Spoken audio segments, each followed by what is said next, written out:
Hello and welcome to the Retro Perspective. My name's Jake and this is Aaron. How we all doing? And today... Looking good out there. And today we're going to be playing Demon Crest.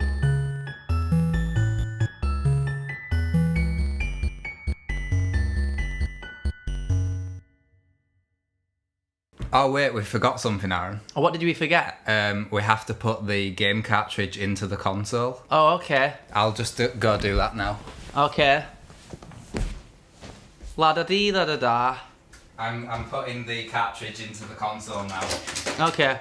There. Oh, it's in there. So, back in the day, the SNES had many great games, many I'm sure you heard of. Chrono Trigger, probably one of the most popular among them. Final Fantasy VI, Super Mario Super Mario All Stars. Never heard of it.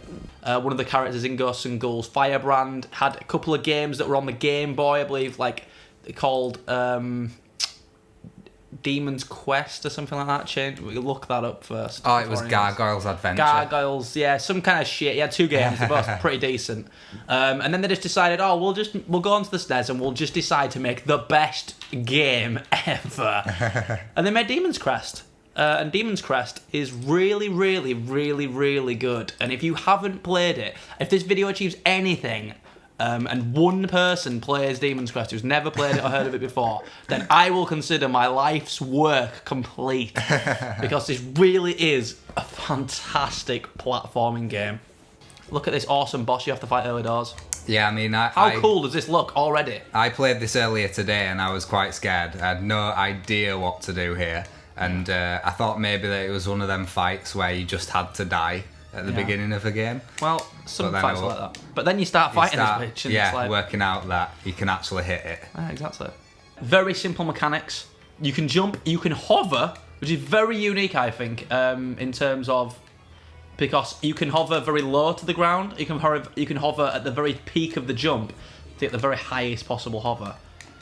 That's obviously one of the things that hampers a lot of these types of games, is that like side-scrolling platformers, they're all very much the same usually. Yeah, I find. They are, yeah. And even modern indie games that try to be throwbacks to modern, throwbacks to old side-scrollers, they end up having just the same mechanics all the time, which is why I'm not really a fan of modern indie side-scrollers. Yeah, I think that as well. I've played a lot of indie shit, and it's just the proper shit. They are throwbacks, but it's like, why play them when you can play this? Exactly. Look at this. He's proper like this dragon thing. It looks hard as nails, but you are literally giving it the worst beating of its life. His head literally falls off. Well, it's pretty violent, is this game. It's weirdly violent. So let's look at all the mechanics we've already learned from an opening, because the SNES, far better than any games of the recent era at achieving lots of different things. This song is just brilliant, by the way. I love how it teaches you that you can do that headbutt move to destroy these gargoyles then. Mega Man X is another game that's very, very, very, very good.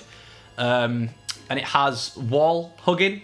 Super Metroid kind of has it, where you can kind of quickly jump off the walls. But yeah, wall hugging is really, really important in this game as you start to climb up things and whatnot. And this intro level is really, really good. It teaches you all kinds of different mechanics about the game.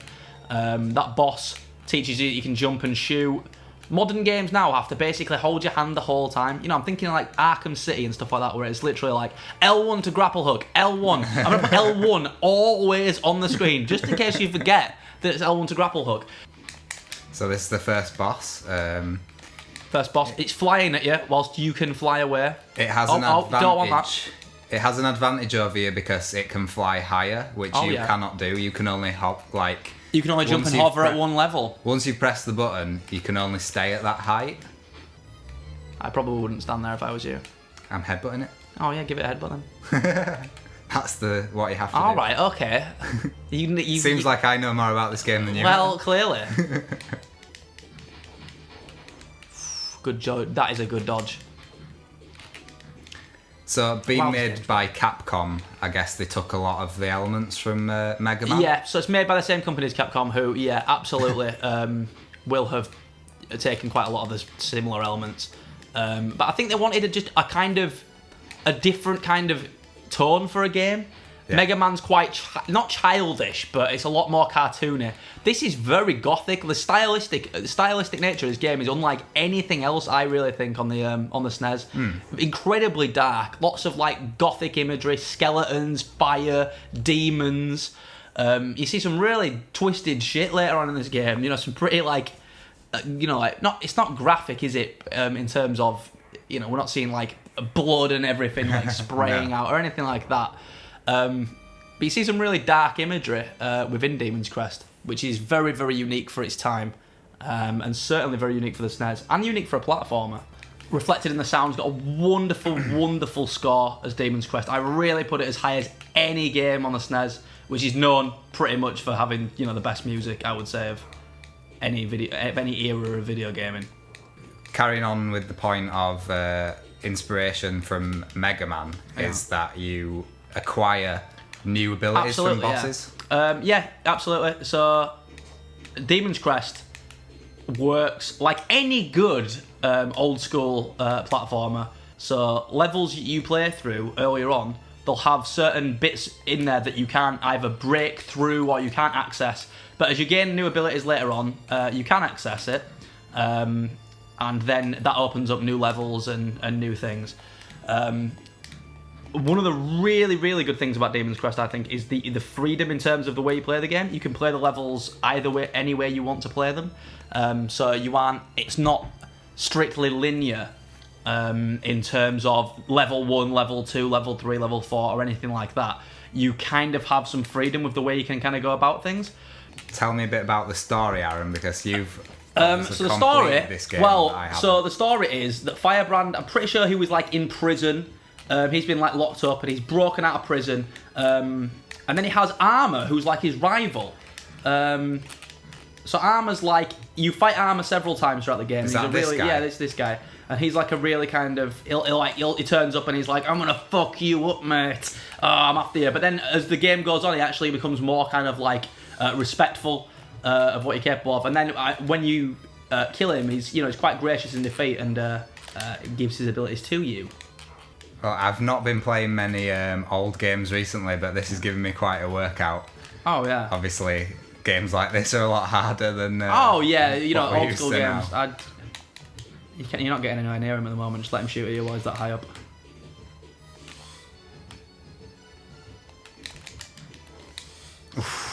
Close one. Risky business, this. Oh! That arc. He's not getting away from that. His body literally melts away. So when you lose at Demon's Crest, it takes you really far back. Like all good old school games. One of the things that's really, really good about Demon's Crest is the fluidity of movement. You don't really feel like hindered by how the character moves particularly. And this becomes even more so in the game when you get new abilities which enable him to move in different ways. But even in the basic form, this is really, really fluid. Jump arcs are really controllable. For example, I can go one way and come back. And this is stuff that not all platformers were doing. Back in that era. Ability to just click onto any wall. This isn't like modern games where it's like, oh, you have a specific wall you can climb onto. So Arm's going to give me some banter here. We're going to look at it because it explains the plot. He does this cool little laugh. That's his signature. And because he's already talked to me before, and we've fought him already, instead of having a cutscene that I've got to skip, it just assumes that you've already done it. Kingdom Hearts could have done with that. Well, definitely.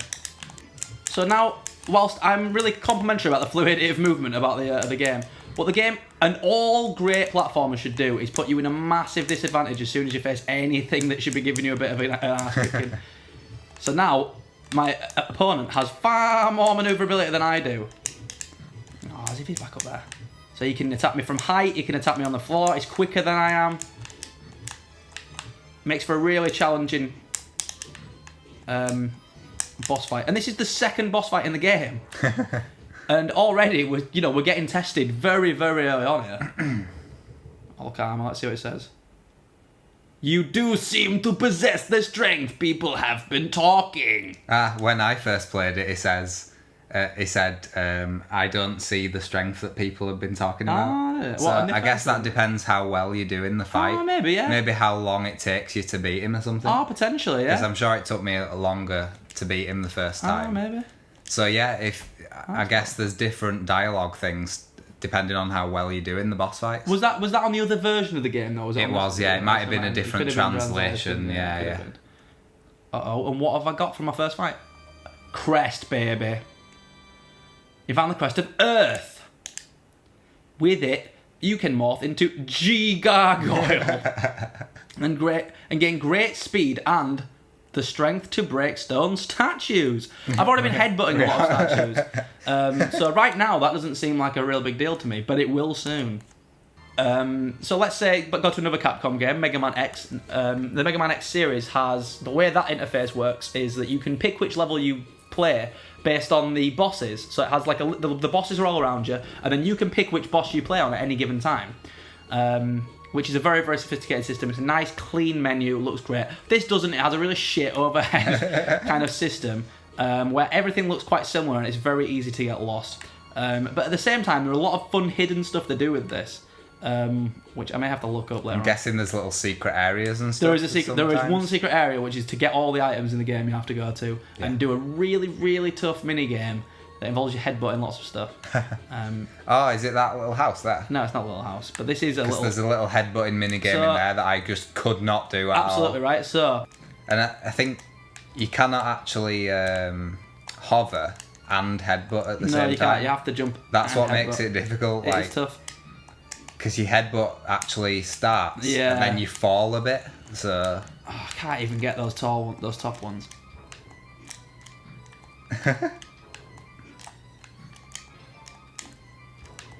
You're doing way better than me.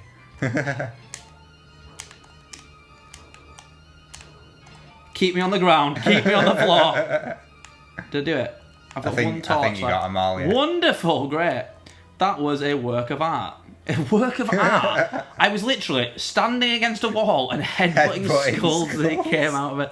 I don't quite agree with Trio the Look at him caressing his stomach as you do it as well. That's a mini game based on the headbutting thing that we kind of introduced to earlier. Now, headbutting is something that you don't really do much in the game. It introduces it very early on, but apart from those statues, you don't really do a great deal of headbutting. But it is like a little thing that your character can do. And these mini games are genuinely quite tough. Really do kind of test you, and to get some of the later items, you need to win these mini games. So it is quite cool how it works. Demon's Crest advantage over Mega Man X for me is that the world feels there's a lot of different stuff to do in the world. So there is kind of like there's a lot of items to get. So you can get potion bottles. So when you're collecting potions, the potions have various different effects. There is one far better potion than all the others, which is ginseng, which gives you a full health revive. Which, towards the end of the game, even when you have maximum health, you need a full stock of 5 ginsengs at all times when playing some of the harder bosses, because you will need every single potion to get through those bosses. But yeah, lots of different potions have different effects. There's also spells that you can get, that you can cast. And then they kind of send things out into the onto the screen that can kill enemies around you and cause all kinds of different effects.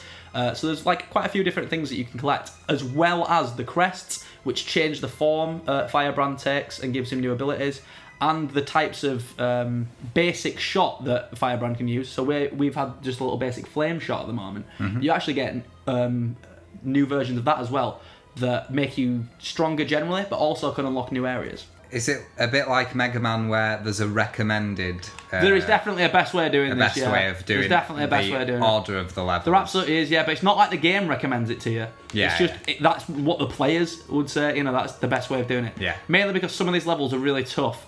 So if you're going into them early doors, it will kick your ass. So which level are you going to go for? I'm going to go to the big city that's right near where we start, because that just makes the most sense to me. Now, I said we don't really do much headbutting, but you can headbutt these windows for fun prizes. And if you are like me, you must headbutt every window known to man. If you change to the Earth Gargoyle, you can get them pots. So, yeah, as I was saying, this is the inventory. So we have spells. First spell is Vellum. Vellum's now equipped. And firepower, so we've got 5 different levels of the firepower. The Firebrand's main crest, which is his basic form. And then we have the other crest. So G-Gargoyle is actually Ground Gargoyle. They just don't have enough text to type it in at the time.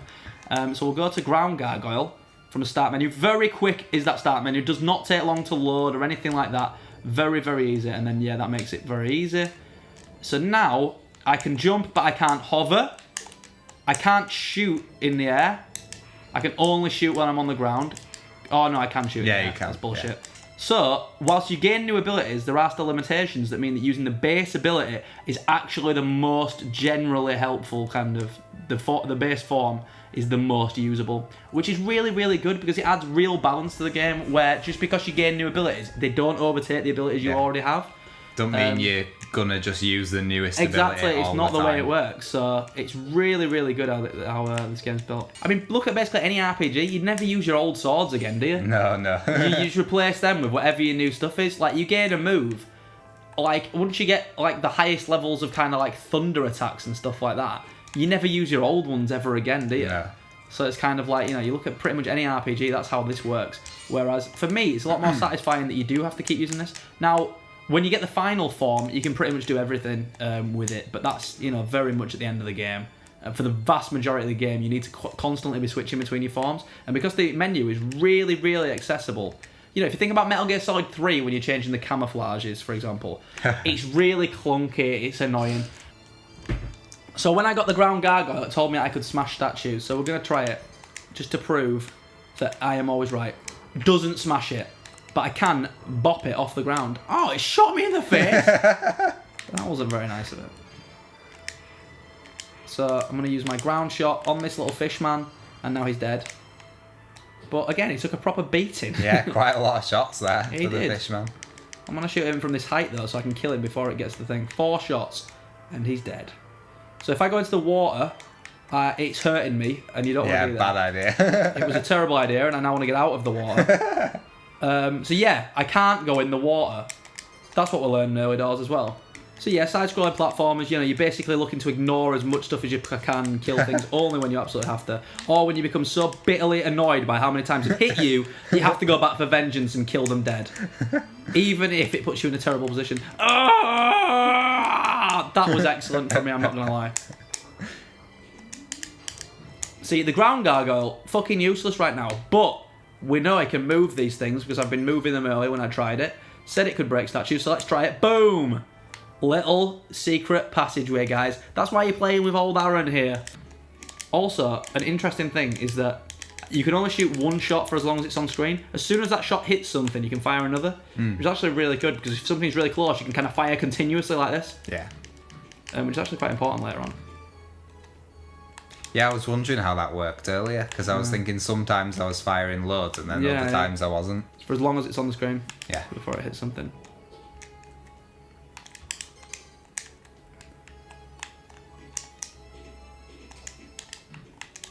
Look at that. You can light up things using the fighter. How did I know that? Because they were already aflame and kind of a little bit further out from the thing. So what we're learning about this level is that these candles are going to keep us lit up while we travel further into it. Otherwise it's going to get very difficult indeed. Do they stay on forever though? No, they don't. You got to keep lighting them again. Oh, what's this guy doing? Oh, he's putting them out! You little dick! Get away from it! See how dark it is now? Not fun at all, because there's spikes everywhere and little tramp guys on the ground who you can't kill with Firebrand just by shooting at them. You need to use Ground Gargoyle. The bats only get you in the dark as well. That's really cool. See how intelligent this level is? Yeah, it's really good, this level, actually, yeah. This is well cool. You've got to keep these things aflame, otherwise tougher enemies will come out and get you. But these guys won't leave them alone! Would you say this game is easier or harder than, like, Castlevania? Castlevania's quite tough. I'd say this game's better, mainly because... See, I would have got through them if you hadn't turned off that light. I think this game is easier because the movement... Yeah, Castlevania's movement is absolutely rigid as all hell. It's one of the worst movements in any game I've ever played. But it does... I like a game that limits movement, if I'm being honest. Yeah. The game shouldn't... Oh, you know, you shouldn't be able to move around as easily as you want. That was useful that I was stood there. But I love how you've just got to change between constantly kind of thing. Like, it's kind of easier to play as the as Firebrand. But there's obstacles in your way, you got to use the ground guy. And they've both got their ups and downs. You know, that enemy who's like really low to the ground. Yeah. And like basically just crawling along like some kind of weird corpse thing that they've just kind of come up with. Like that's a really intuitive enemy because it makes it so that you've pretty much, there are moments where you have to use the ground gargoyle to kill him. Get rid of those bats before they come and get me. Alright, you cannot kill these ghosts for love nor money. But they only come out when it's... And you can distract them. It's good how you can only see them when it's actually lit up as well. Yeah. Okay, I don't have a clue where I'm going now. Let's just assume it's the end of the level. There we go. One of the first another boss we've got here. Look at this, Looks a weird like freaky eye. Look at this freaky eye thing. You just don't want this shit. And look at this, this is pretty much like, this would be a cutscene in a modern game, would this? New boss chasing you up a wall. Instead, it's a thrilling escape with serious frame rate issues because it's pushing the SNES to its limit. See, which way do I want to be on the wall here? I want to be this side because that's got a big wall there and I'd like a little bit of freedom. Now we're on. Shooting at it's not working. Let's see these eyes. These eyes look problematic, I'm not going to lie.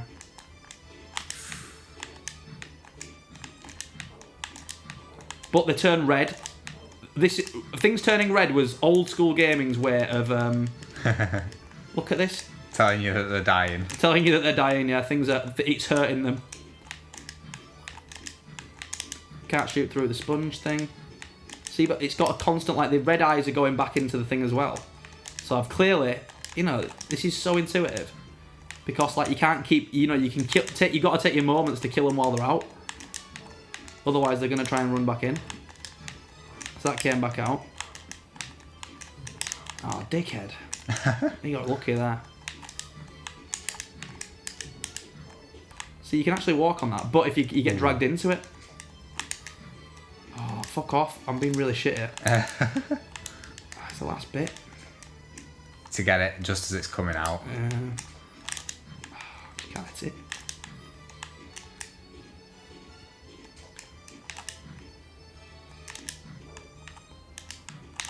I've got you now, aren't I, bitch?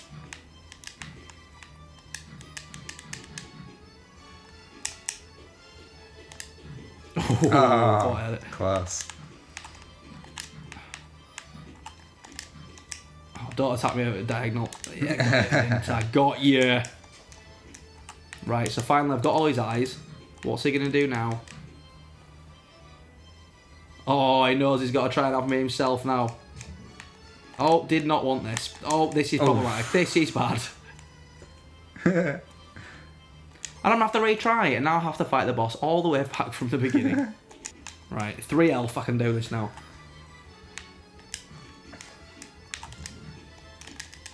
Oh, fucking hell. Proper corners you, that one. Oh. Just when you thought it could get easier. That's rock hard. Yeah. That is so difficult. I wonder how well the ground gargoyle could hit him. Not very, I would say. It might like be able to kill him in one hit, maybe. Oh, is it? Yeah, if it's got more damage output. When they're right on me, I might change too. Oh, look at this. It's not happening. No way you were getting I can't jump out of it. You just like you do 2 damage if you Oh, cool. If you hit him like that. Boom, have it. Oh, this is actually quite effective. I'm gonna stick to one side.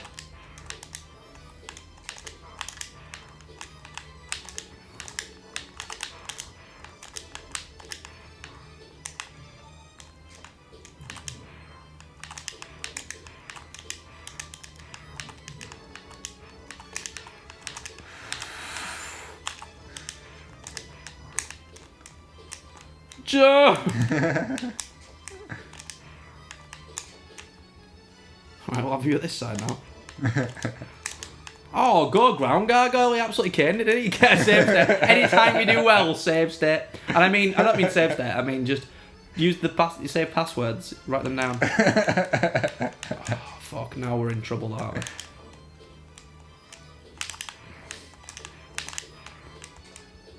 Oh, bitch. I might have to switch back to normal firebrand here. Fucker. Don't you shoot me, bitch. As if that shot didn't kill him. Nice. Oh, boy, kill it. Yes!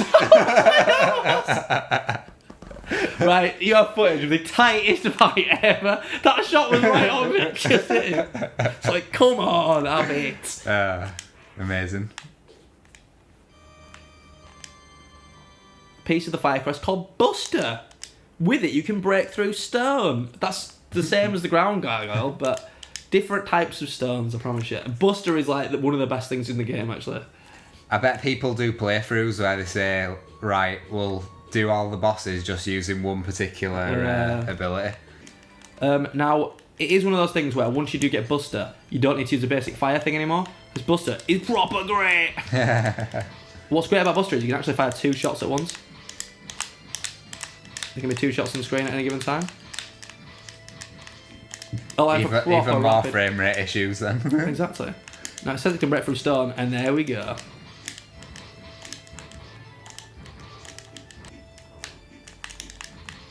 Buster shoots off his little protective armour, which you wouldn't. And obviously, this is like the regular shot doesn't do that. And also, if you'd have gone through it and not hit the statue out of the way like I did, you know, because you probably wouldn't. If you do your first playthrough, you can ignore that. You wouldn't have Buster shot to be able to go through these guys. And obviously, it's not like you absolutely need it, but it is really helpful against them because just a normal shot just like deflects against them. Is this another boss already? You're damn right. Let's see how much the Buster helps against him. Oh, look at that. He even has like little taunts, little come here. Oh, Jesus. Look at this. Very much just like you've got to just keep ducking and diving this guy. He ain't quite got the aerial capabilities that Armour had. Oh, well, I'll tell you what. Like all great bosses, just when you think you've got them figured out, you don't. They kick your head in like 2 hits. I may just not have the health to beat that boss at this moment in the game. So let's go to another level. And it's basically anything you see that looks noteworthy on the map, you just fly into it, really. Which is quite a cool system because you never really... kind of keeps things fresh because like you just never know where you're going to get to. And anytime you're kind of feeling lost, like, oh, I just can't get through this bit, you might as well just move on to like another level.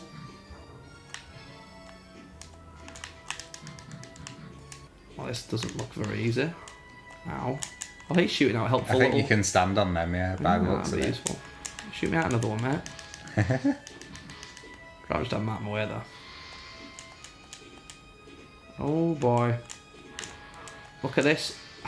Drowny levels and spikes.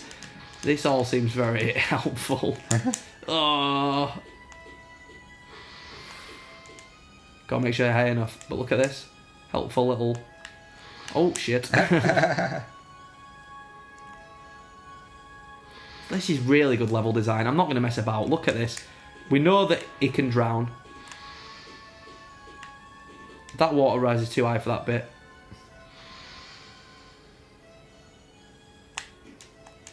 That's going to hit me. Not going to be able to kill it off screen. I'm not sure how we're going to manage that without taking damage anyway. Ah, nice. See, what's really cool about this section as well is, right, you get an underwater gargoyle form. Ah, cool. So there's actually underwater... So this whole level that's below me here, you can access later on with the underwater one. That's cool.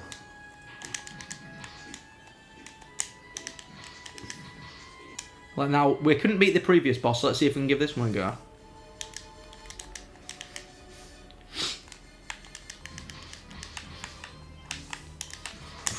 Ooh, that's going to be tough to beat, innit? Two different...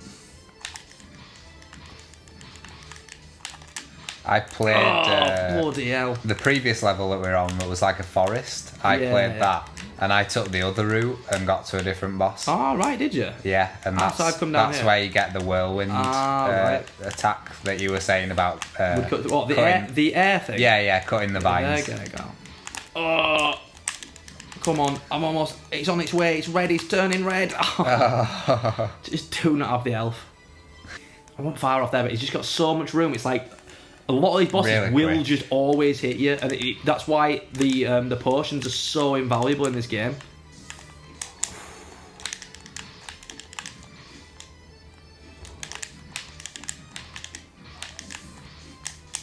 Can you take out its head before you take out the rest of its body? I think maybe, yeah. That'll probably make things a bit easier. Yeah, maybe. Ah, good Nice. thinking, Jake. Oh. Don't know how I dodged that one. I don't think it's made it any easier, really. I probably should have taken out his body first. It can't do that move where you have to get between its head and its body, so... Oh, fucking, I'm still fucking this up massive with that. Oh, don't jump at me, don't jump at me, don't jump at me. Yes, Nice. Teamwork, that jerk. Yes. Beating that boss just gets us more health. Woo, woo, woo. As you get through further and further through the game, you'll realise that spikes are everywhere. Ah, that's a proper bitch. See, now this is a lot easier to do when you have all the different gargoyle forms, because you can... you can't wall hang without... These bits you can't wall hang on, so you have to shoot the wall off to enable yourself to wall hang, which is quite cool.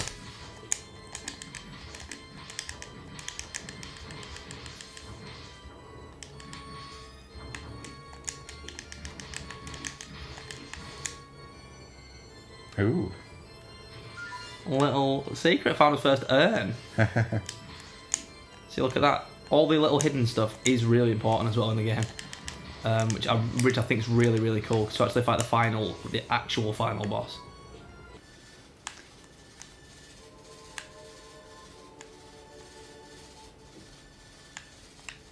So look how creepy this boss is. This is genuinely, that's creepy as fuck, isn't it? Look at it.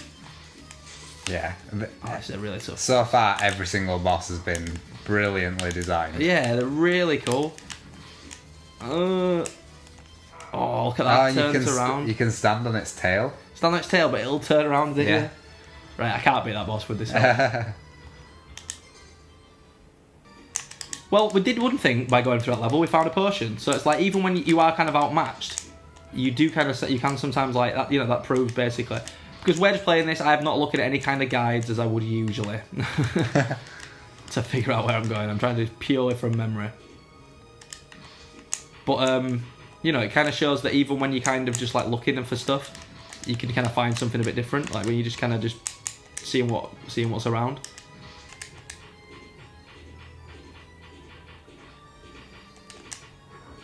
Oh, get away from me.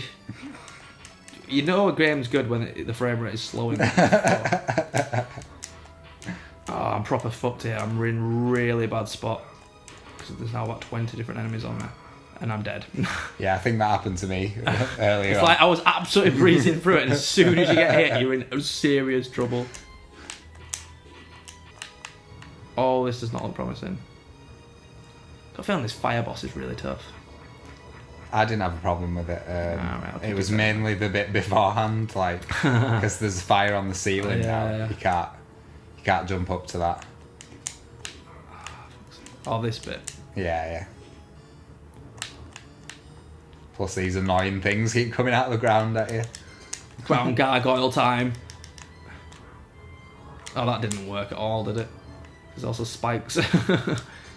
See, the game is really... I think it's really intelligently designed because it gives you so many abilities. So they need to make sure they can get rid of them as well, and kind of limit them. So you can't just walk the whole thing on the ground because the spikes are there. Because otherwise it'd just be well easy to just walk through it as ground gargoyle because he's just kicking everyone's ass. You have to kind of keep switching back and forth, which I think is really neat. Buster lets us go through here, which I'm sure is going to be yet another hidden bit of the level. Yeah. Look how much of the level, because you keep getting new items, you can just keep going back and revisiting the same level. But I'll go and kick this guy. Yeah, this is the way I went earlier. Yeah. Like a big flaming skull thing. Yeah. which at first I was attacking with the regular attack, the flaming attack. Yeah. And then I realised that it just wasn't damaging. Does it not hurt at all? And No, that's cool, isn't it? So you have to use the hurt. ground attack. Yeah. See, that's why this Busters thing's going to be really helpful, isn't it? Because I can just kind of... Yeah. I can fight it as just Firebrand. Because it's already red, you can't tell how far you've damaged him as well. I didn't need another form. I thought I'd done him twice. Oh my god. Yeah, where's my flaming roof gone? That's strange, isn't it? I guess the logic is that the boss is already at the end of the stage now. Yeah. Whereas before it was like following you through, I guess. Yeah, I suppose. Oh, that's quite cool then, isn't it? I think it might be as well that because that area is quite difficult to kind of and it gives you more health the second time. Could be kind of round, rewarding, yeah. The roof's not even... Oh, very strange. I can't even do his attack now. He's proper fucked. Yeah, because the things hung on the roof before. Yeah, they hit the roof and then fall down. Yeah. This is very strange. I wonder why this is happening. I wonder if this is an intended thing then in the game. It could be. Like if you fail this boss...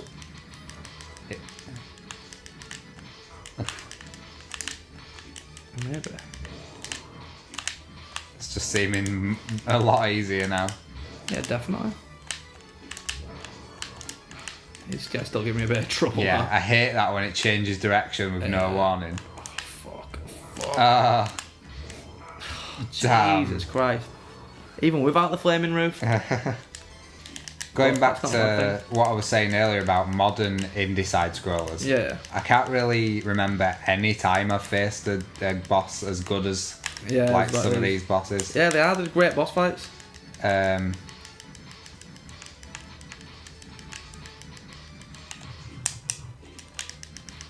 just really well designed, and this isn't even on to the best boss fights of all, which are the really, really hard ones at the end of the game. I'm having this fucker now. It's not dropping the fireballs. It didn't do that time. I don't know if it... This fight is glitched, definitely. Yeah. Or maybe it's making it easier on you, depending on how many times... That was a different attack he was doing. No, he's doing the fireballs now. I just found it weird how he hovered all the way across without dropping any. I did find it quite strange. Oh, fuck off. He's got to be dying soon here. Oh, my God. Come on. Ooh.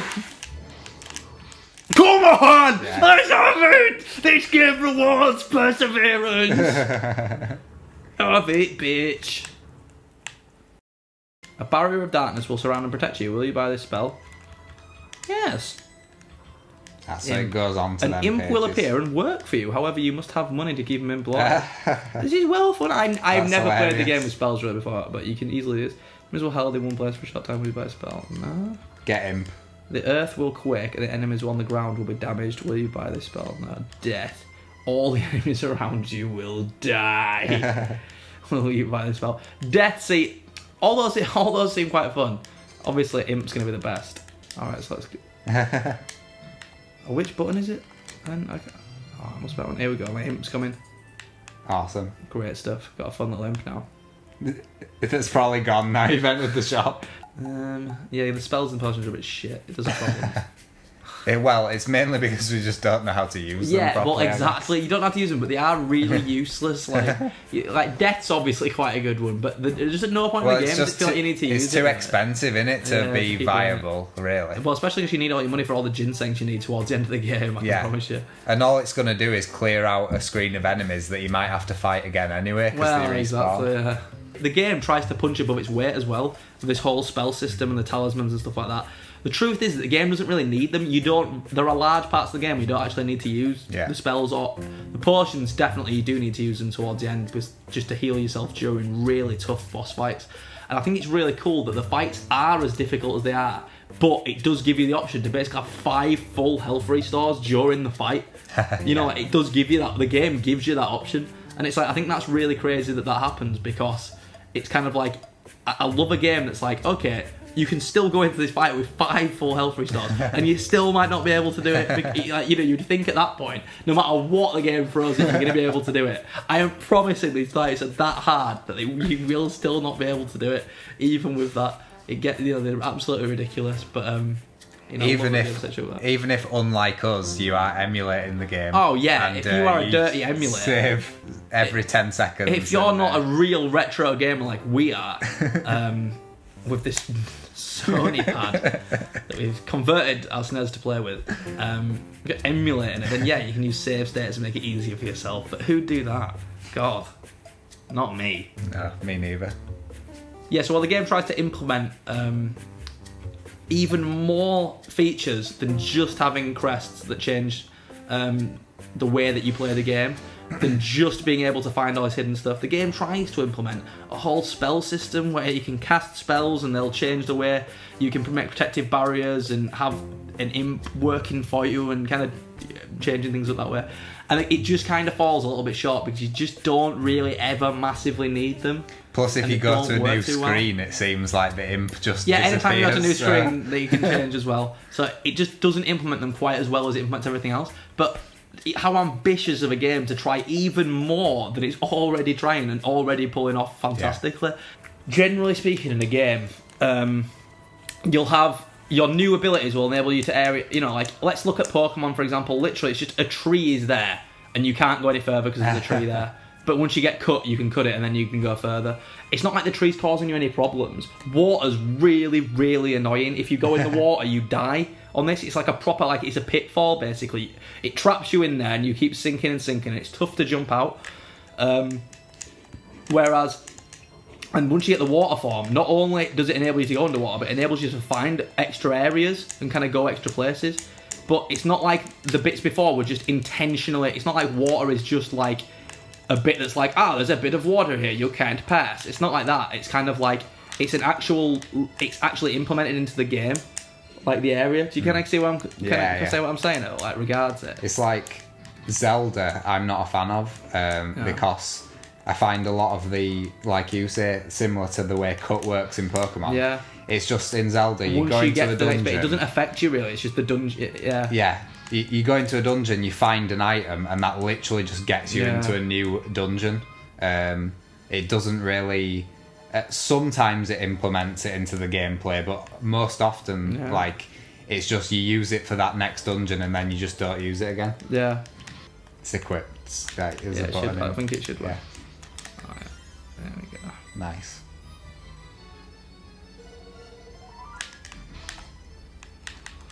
There must be a button to use your talisman as well, maybe? I don't know. Might be one of the left and rights. What did you assign them to, Eleanor? Yeah.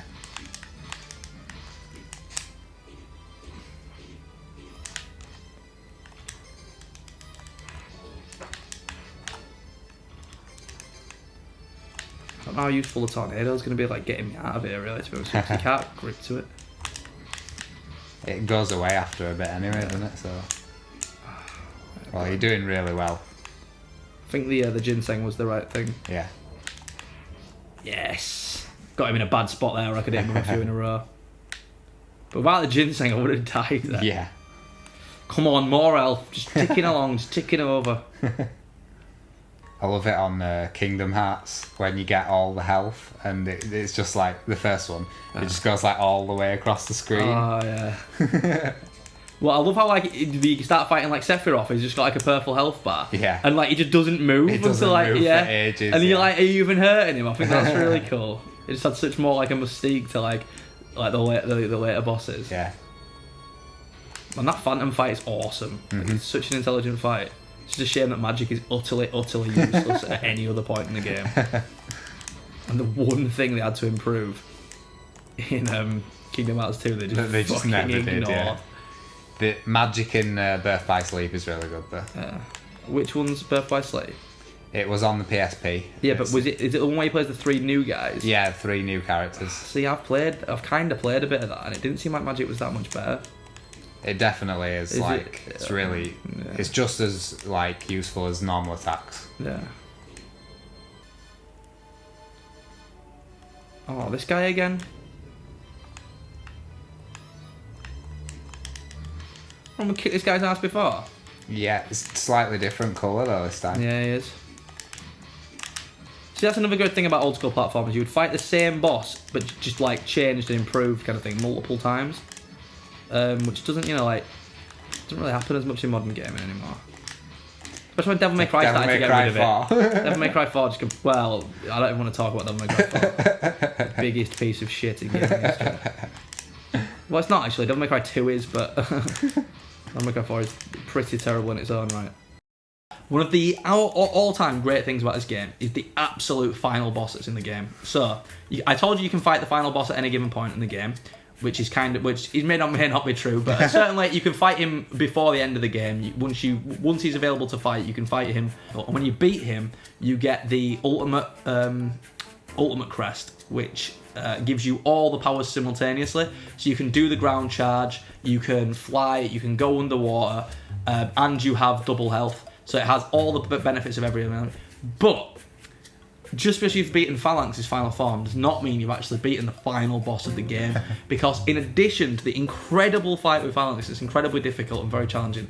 The game, even once you have the final crest, throws yet another boss at you that's simply known as like the Dark Demon or the Dark God. It doesn't really have a name. And you just have to go and fight this boss, and it is absolutely mental. The fight is insanely difficult. It is so hard. And it's just, I think, just the idea of a game to have that level of kind of commitment to, even when you've completed absolutely everything, there's still an enormous challenge left for you to kind of complete. I think that's just so satisfying, and it's a really, really cool thing to do. And it really takes me back to like the hidden bosses and stuff in the Final Fantasy games and all that kind of thing. Yeah. Where all ridiculously difficult. But the game, you know, because Demon's Crest doesn't have really a difficulty level, so you could be perfectly satisfied having played this game and not be like a massive gamer or anything like that, or be really, really good at it. And just be happy that you've beaten some of these really tough bosses, because the difficulty level is quite substantial throughout the whole thing. Yeah. And just be happy that you've beaten all these characters and, you know, that you've completed the game once you beat Phalanx. But for people who want that real challenge from it and really, really love the game, they're going to go the extra mile to find everything and finally beat this like ultimate boss. And it's just, it really is such a worthwhile challenge. I really consider it one of the most difficult boss fights in gaming history. Not because, I mean, some boss fights, you know, we're talking about absurd stuff in ridiculously difficult games. This game's got a really great difficulty level it's really doable. And every time you fight a boss fight, you get closer and closer to it. And it's not so absurdly difficult like something like the old Battletoads or something like that, where you're going to be spending just half your life trying to get good enough to beat it. It's a really nice difficulty level that just feels really satisfying. I think Chrono Trigger had a similar thing where it was like the powered up version of you can feel that was at the hardest time, and there is some stuff like that. Plus, and just as Chrono as well, you had to fight his powered up form just with Chrono. Yeah, there's there is quite a few things in Chrono Trigger. A lot of RPGs do it. You know, Final Fantasy, as I said, Chrono Trigger. A lot of those kind of games do have like these hidden bosses that are absurdly difficult for that extra challenge, but you don't really see it too much in platformers and stuff like that. So, yeah, well, it's my first time playing this game today, and I definitely see why Aaron is such a fan of it. Did you see Definitely, yeah. It's like, it's really cool. I'm looking forward to playing more of it, yeah. Right. So that's why Demon's Crest is one of the unearthed gems of the SNES.